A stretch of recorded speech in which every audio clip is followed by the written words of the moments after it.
Saludamos al profesor Juan Pazimiño, historiador, catedrático universitario, escritor, con una importante obra sobre la historia no solamente de Ecuador, sino de América Latina.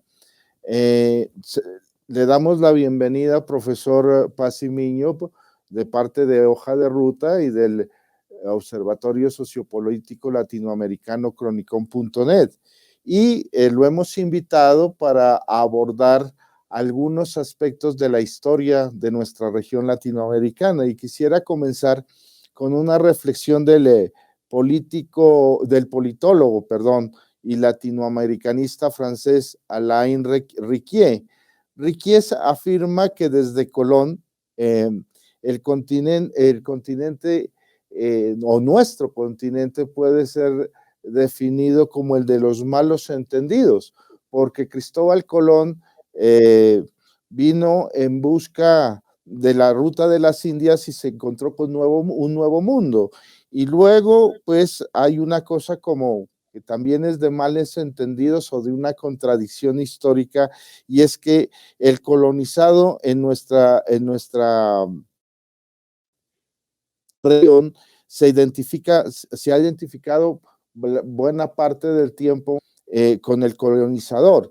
En consecuencia, ¿usted está de acuerdo con esa reflexión de Alain, que América Latina definitivamente es el área continental, no solo Latinoamérica, dijo, es el área continental de los malos entendidos? Ante todo, gracias al Observatorio Latinoamericano de la Política, Hoja de Ruta, Fernando, por la grabación y a la audiencia que nos escucha y va a seguir este programa. Hay distintas interpretaciones sobre la realidad latinoamericana. Eh, del Alan, y se podría decir que de cierta perspectiva, el continente de los malos entendidos, pero también podríamos decir de los bien entendidos, porque si es que uno toma en cuenta cómo fue el proceso, este proceso de acumulación de capitales para Europa, estos europeos sabían perfectamente bien a lo que venían, a lo que y lo que hacían. Y nuestro continente está marcado por el hecho colonial, particularmente América Latina, porque si bien los Estados Unidos actuales se liberan del coloniaje frente a la Gran Bretaña, al imperio inglés de la época, nosotros al liberarnos no tuvimos el mismo camino que tuvieron los Estados Unidos, y nos tocó batallar con procesos de construcción de estados oligárquicos durante todo el siglo XIX, y recién en el siglo XX tratar de construir estados con alguna significación social y atención a los sectores populares. En la actualidad vivimos un sistema complejo en nuestra América Latina en virtud de la contraposición de dos tipos de economía: la economía empresarial liberal, que hegemoniza en la mayor cantidad de países latinoamericanos, y la economía de tipo social, que no la inauguraron los gobiernos progresistas, aunque continuaron en ello políticas que se habían desarrollado por los famosos gobiernos populistas de los años 30, 40 y 50 en la región, pero que sin duda estos gobiernos progresistas de nuestra época marcaron aún más la construcción de economías sociales.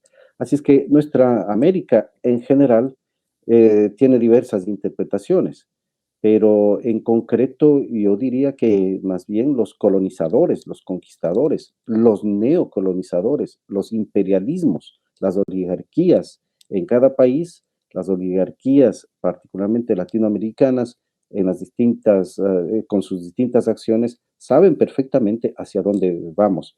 No es una región de equívocos, no ha sido un continente de equívocos, sino un continente que se sabía bien qué significaba para la acumulación de riqueza, y en ese sentido se construyeron las riquezas europeas, y en la actualidad la riqueza de élites capitalistas que, de acuerdo con una serie de estudios, se concentra en el 1% de la población del propio continente. Profesor Pacimiño, al despuntar el siglo XXI, ¿América Latina es un área cultural o es una realidad geopolítica para usted? Son las dos cosas al mismo tiempo. Es un área cultural. Nosotros en América Latina tenemos una tradición histórica que viene de la conquista, la colonización, que es una integración de las culturas aborígenes con la cultura hispánica que se impone, pero también con múltiples mestizajes, no solamente lo español y lo indígena, sino en el camino una serie de mestizajes que han hecho de nuestra región un continente de múltiples expresiones culturales, visible en las formas de vida, en las tradiciones, en las costumbres, en la música, en el vestuario de alguna manera, pero ante todo en estas manifestaciones del arte e incluso en las declinaciones que tienen los lenguajes. Entonces, nuestra región es rica por estas manifestaciones culturales y al mismo tiempo es una región geopolítica, no solo bajo las estrategias de los grandes estados capitalistas de Europa o los Estados Unidos desde el siglo XIX y en el XX, sino ahora a nivel universal. Sin duda cuentan también las de estrategia de Rusia o de China, más la de los otros países que he mencionado, pero al mismo tiempo la propia geoestrategia que construye América Latina en cuanto región que aspira a una liberación de los nuevos dominios imperialistas y neocoloniales en la región. Así es que allí en ese camino también se van construyendo estas geoestrategias y por tanto nuestra Latinoamérica pluricultural es también una región geoestratégica con sus propios intereses y además luce como un espacio que se sujeta a las geoestrategias mundiales de las distintas potencias. En ese sentido, cuando usted habla de geoestrategia, uno observa que históricamente ha habido como una disputa en cuanto a las definiciones y las definiciones y las palabras tienen mucho peso, no solamente histórico, sino cultural. Y le pondría como ejemplo, los franceses cuando invadieron México en la época de Napoleón III, hablaron de latinidad. Los españoles, por supuesto, se opusieron y hablaron de hispanidad. Luego viene Estados Unidos con su doctrina Monroe y habla de el panamericanismo. Pareciera que ahora que estamos despuntando la tercera década del siglo XXI y de acuerdo a su relato que nos viene haciendo, parecería que mejor deberíamos hablar de Amerindia. ¿Cuál es su lectura en ese aspecto? Ciertamente que los términos han cambiado. De hecho, se ha impuesto más el término de identidad para nuestro subcontinente como América Latina y el Caribe. Esto de Amerindia viene también de estas corrientes indigenistas que desde los años 30 resaltaron el valor de la cultura indígena como aporte a la construcción de la historia latinoamericana. También se ha hablado de la posibilidad de cambiar el nombre de América Latina para llamarla Avyayala a todo el continente en general y particularmente a nuestra región latinoamericana. Pero insisto en la idea esta de que se ha impuesto el término América Latina o Latinoamérica, incluso frente al criterio de llamarle Hispanoamérica, porque resulta que en la misma España ha surgido una corriente de ultraderecha que pretende reivindicar la hispanidad a partir de la conquista y la colonización. Y entonces ha vaciado de un contenido integrador a lo que sería el conjunto de habla hispánica, es decir, España y América Latina, ha vaciado, digo, ese contenido cultural para buscar la reivindicación de lo que era el imperio español. Entonces uno puede oír en estas voces de ultraderecha española que están hablando del hispanismo como una gran construcción universal, mundial, de valor internacional, pero sobre la base a su vez de considerar, por ejemplo, a los conquistadores como libertadores de los pueblos antes sometidos supuestamente por incas, mayas y aztecas, y a la colonización española como una época de florecimiento de lo que era el imperio, sí, pero desde la perspectiva de la dominación y no desde la perspectiva de lo que América Latina reivindica, que es la lucha por su libertad, por su independencia, por la construcción de países soberanos. El término América Latina entonces está implicando en la actualidad más bien un concepto de identidad para la región, aunque no se descarta esto de hablar de Amerindia o de América indígena, pero también podríamos hablar de la América Negra, por ejemplo, toda la región del Caribe, 50% de la población de Brasil. Entonces, no parece que estos términos muy particulares sirvan para la identidad de todo el continente. Si pensamos en la Argentina o Chile o Uruguay, que tienen menor población indígena que Bolivia, que Perú o Ecuador o Guatemala y México, entonces, claro, el término amerindia como que no tiene el suficiente espacio de representación de toda la región.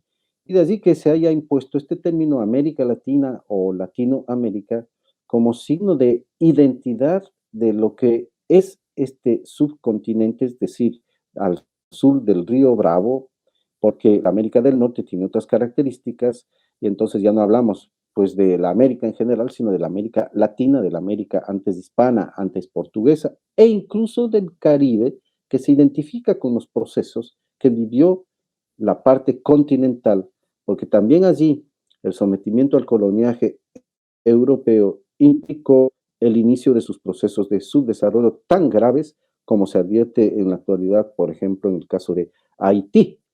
Y América Latina hoy es una región que ha reivindicado a través de distintas organizaciones como la CELAC, como el ALBA, como el Mercosur y otro tipo de asociaciones de integración que reivindican el valor, la identidad, el concepto, la idea de que América Latina es una unidad distinta en el mundo y con sus propias características históricas que le hacen presente como entidad que mueve la historia para la liberación general de estas sociedades todavía sometidas particularmente a élites empresariales y a sectores oligárquicos regionales que siguen siendo muy poderosos.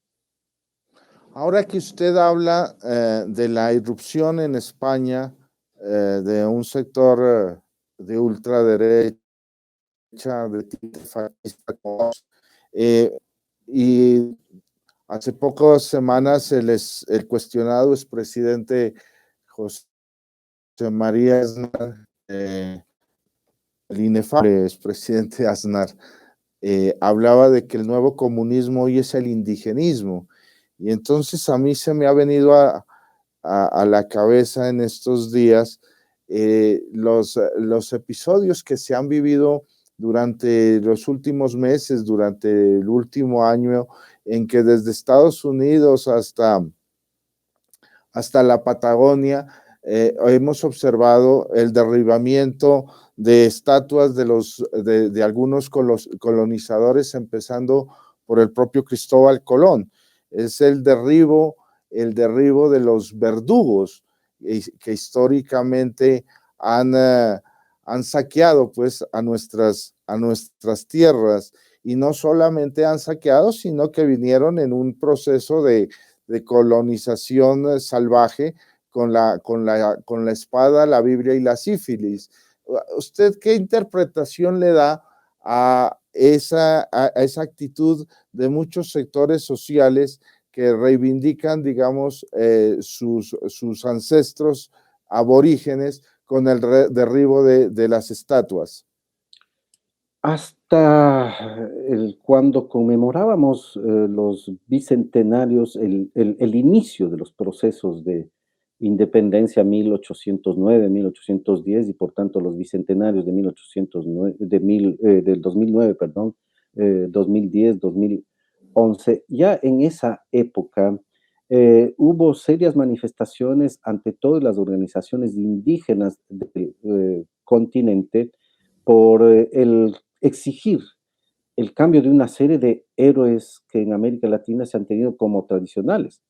Y si nos remontamos a la conmemoración del quinto centenario del descubrimiento y conquista de América, según los términos clásicos, es decir, 1992, 1492, este descubrimiento de Colón, bueno, quinto centenario, el bicentenario de las independencias, tenemos dos hitos que ya reaccionan contra valores tradicionales de la historia oficial dominante tradicional. Los conquistadores no son héroes para nuestra América Latina. Los conquistadores son instrumento del saqueo, de la colonización y de la acumulación originaria europea. Varios de los líderes que hacen la independencia de América Latina son ciertamente héroes en cuanto expresaron el carácter libertario y la necesidad de romper con el coloniaje a comienzos del siglo XIX, pero varios de ellos también fueron explotadores de pueblos, explotadores porque eran clase tratante, tenían haciendas y tenían esclavos. Entonces, varios de esos líderes tampoco pueden ser los líderes reconocidos pues para el mundo indígena en particular.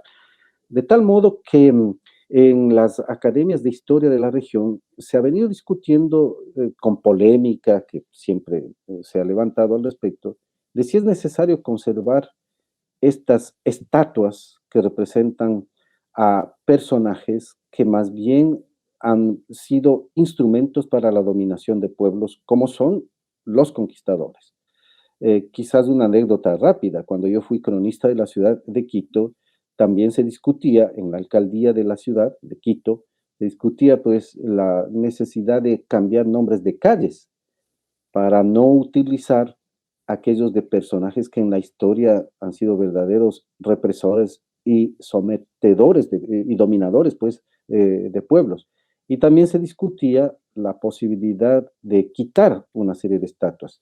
No es tan fácil porque también existen reacciones sociales al respecto de conservarlos.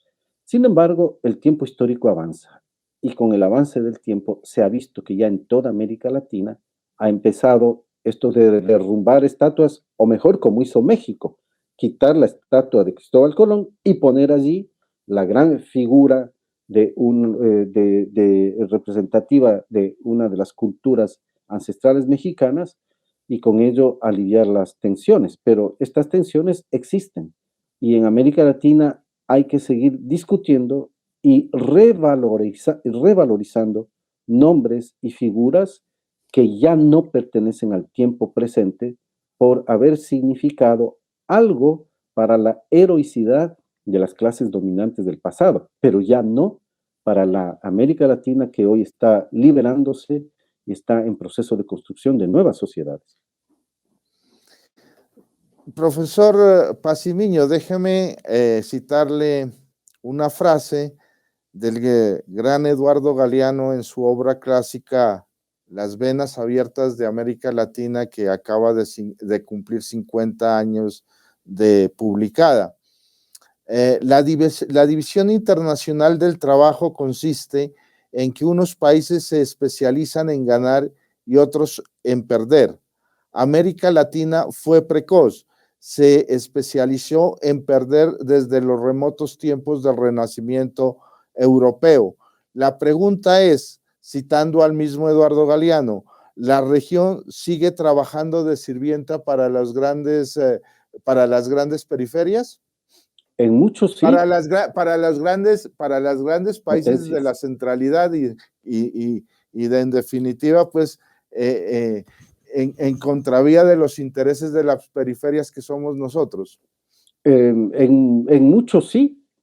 Es una situación dialéctica, diría yo. De una parte, seguimos siendo una región sometida a los intereses de grandes capitales, grandes transnacionales, grandes potencias, particularmente en la perspectiva del continente, a la dependencia profunda que existe con los Estados Unidos.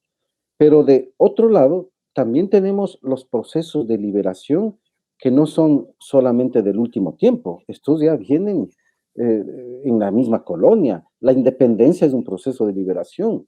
Las luchas sociales durante el siglo XIX, durante el XX, en la actualidad. Entonces son procesos que tratan de contrarrestar esta sujeción a grandes potencias, a grandes intereses, a oligarquías, a élites empresariales internas, para dejar de ser una zona de saqueo, una zona de robo histórico. Los datos de la CEPAL son muy significativos últimamente. Por ejemplo, América Latina es la región más desigual del mundo y al mismo tiempo es la región con la deuda externa más violenta para nuestras condiciones en el mundo.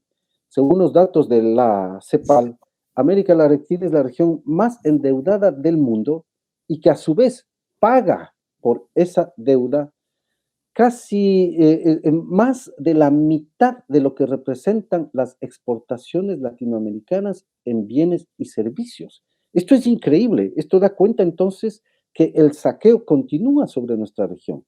Pero al mismo tiempo conocemos bien que contemporáneamente hay sectores sociales, hay organizaciones populares, hay sectores académicos que cuestionamos este tipo de relaciones internacionales y hacemos las reflexiones, adoptamos las posiciones más claras que se pueda al respecto, hacemos los estudios que correspondan para que nuestras poblaciones, en el caso de nosotros los académicos, tengan pues en nuestras poblaciones la posibilidad de entender mejor su época contemporánea y afirmen el lado de la lucha para la liberación y la construcción de una nueva sociedad frente a aquellos que pretenden seguir en las relaciones internacionales manteniéndonos como región de saqueo.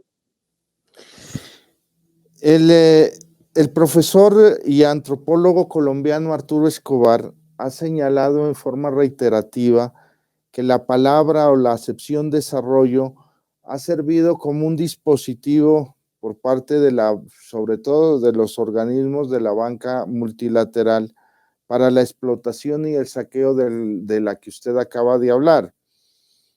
En ese sentido, el desarrollo, volvámonos redundantes o tautológicos, el desarrollo, como diría Galeano, desarrolla la desigualdad en América Latina. Ese ha sido, digamos, el sino. Eduardo Galeano tiene una perspectiva dentro de lo que se llamaba la teoría de la dependencia en las venas abiertas de América Latina.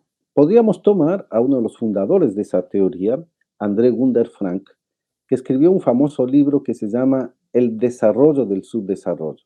Entonces, él hizo comprender dialécticamente lo que estaba ocurriendo en América Latina. Su libro me parece que es de los años 70, inicios de los 70 o fines de los 60, 68, 70 me parece que es, pero bueno, en todo caso lo que interesa es entender su dialéctica. Dice, a partir de la época colonial, partimos con Europa de las mismas condiciones, solo que mientras las potencias, a partir del saqueo de nuestra región, iban engordándose, construyendo su poder, iban desarrollándose, en cambio nosotros, ya víctimas de ese saqueo, nos fuimos subdesarrollando, porque nos quedamos sin los elementos necesarios para nuestro desarrollo.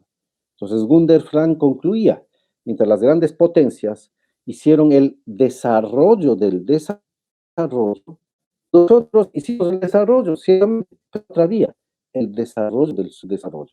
Claro, esa teoría ha sido muy cuestionada ya en la sociología histórica, en la misma economía, porque no se explica nuestro subdesarrollo simplemente por las relaciones internacionales.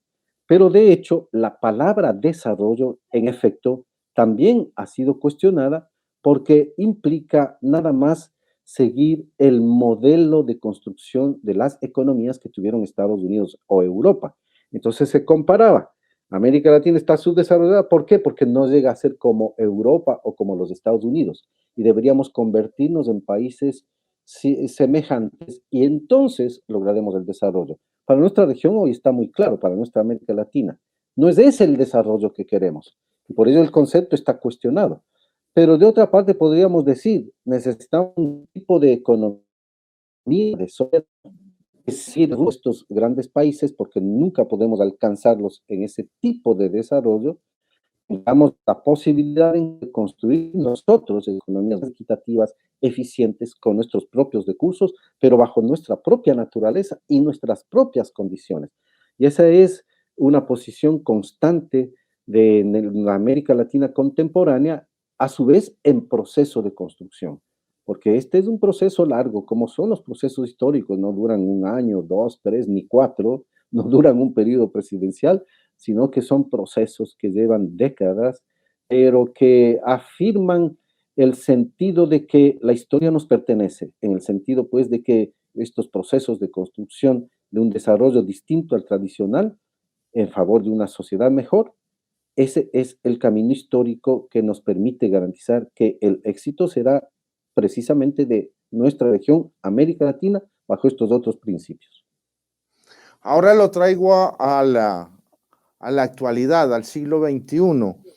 Frente a la irrupción de China, que está teniendo una presencia vibrante en América Latina, ¿cuál es el desafío de la región frente a la doctrina Monroe de América para los norteamericanos? ¿Considera que en este siglo la doctrina Monroe va también en declive como la propia potencia norteamericana?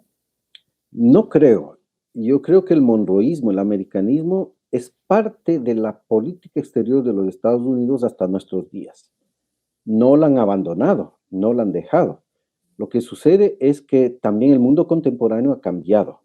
El surgimiento de China o de Rusia, el surgimiento relativo de los BRIC, famosos, en los cuales se incluía al Brasil, pero sin duda el crecimiento espectacular, ante todo de China, ha cambiado las estrategias mundiales, ha modificado la geopolítica internacional y desde luego que nos permite a los latinoamericanos pensar que la ruptura de este monroísmo, que ha sido muy útil al expansionismo de los Estados Unidos, digo que la ruptura de ese principio vale tomarla en cuenta desde la perspectiva de que mientras mejor diversifiquemos nuestras relaciones internacionales, menos influencia tendrá ese monroísmo, ese americanismo. De tal modo que China se nos ofrece en el mundo internacional como un espacio al cual podemos llegar y acceder, no solo por razones comerciales, sino por razones geoestratégicas de la propia América Latina. Podemos evitar, liberarnos, amortiguar e incluso, si definitivamente romper con el americanismo monroísta, si es que logramos construir también mejores relaciones con países como China o la misma Rusia, que nos brindan espacio para que nuestra soberanía se afirme, incluyendo la posibilidad siempre de que nuestras relaciones interlatinoamericanas se fortalezcan. Entonces, todo esto es motivo de reflexión actual y sobre todo de un proceso de construcción en la práctica que viene dado por gobiernos que definan sus posiciones en favor de estos procesos. Porque mientras en América Latina tengamos gobiernos neoliberales, gobiernos proempresariales, bueno, ellos no logran comprender las dimensiones históricas que implica estos cambios de paradigma para efectos de lograr superar el americanismo monroísta y construir la propia geoestrategia mundial de América Latina en virtud de sus procesos de soberanía, de dignidad y de liberación. Finalmente, recuperar los recursos desde siempre usurpados en nuestra región equivale a construir nuestro destino. Desde luego que sí. Si nosotros manejamos mejor nuestros recursos, sin duda alguna que estamos garantizando la posibilidad de que esos mismos recursos repercutan en la vida de nuestras naciones. Pensemos en el petróleo.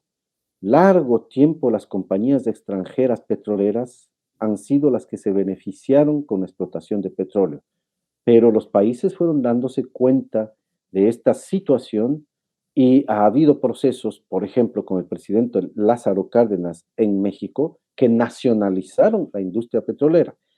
Veamos el caso de Bolivia. Nacionalizaron las minas y la explotación petrolera ya desde hace décadas de atrás, con Evo Morales y el actual gobierno boliviano. Bueno, esos principios se han mantenido. Pensemos en Chile, que incluso con el gobierno democristiano de Eduardo Frei, nacionalizó el cobre en la década de los 60. Y así podríamos ir distinguiendo los distintos países. Apropiarnos, mantener el control de nuestros recursos garantiza que los frutos de del aprovechamiento de esos recursos sirvan para nuestra mejora en la calidad de vida. El Ecuador, de hecho, planteó años atrás no explotar petróleo y que los países paguen por conservar el medio ambiente. Una tesis revolucionaria realmente, pero no se tuvo la aceptación de los grandes países, de tal manera que eso también provoca esta disyuntiva, explotamos o no estos recursos mientras los necesitamos. Pero si es que logramos entonces que el mundo pague el medio ambiente de la Amazonía, por ejemplo, entonces para que no se explotara, ello también permite ya no solo garantizar recursos para nuestros servicios, sino para la humanidad. Son procesos que estamos viviendo contemporáneamente, pero sin duda el manejo de nuestros recursos, el manejo estatal de nuestros recursos, garantiza mejor la calidad de vida para construir y no el manejo empresarial y peor en manos de capitales extranjeros y de internacionales transnacionales que explotan los recursos para su propio beneficio y el de los países centrales. Muchas gracias, profesor Paciviño. Muy grato haber tenido esta interacción con usted y esperamos tenerlo en otra oportunidad. Buen día. Muchas gracias, Fernando. Buenos días. Gracias.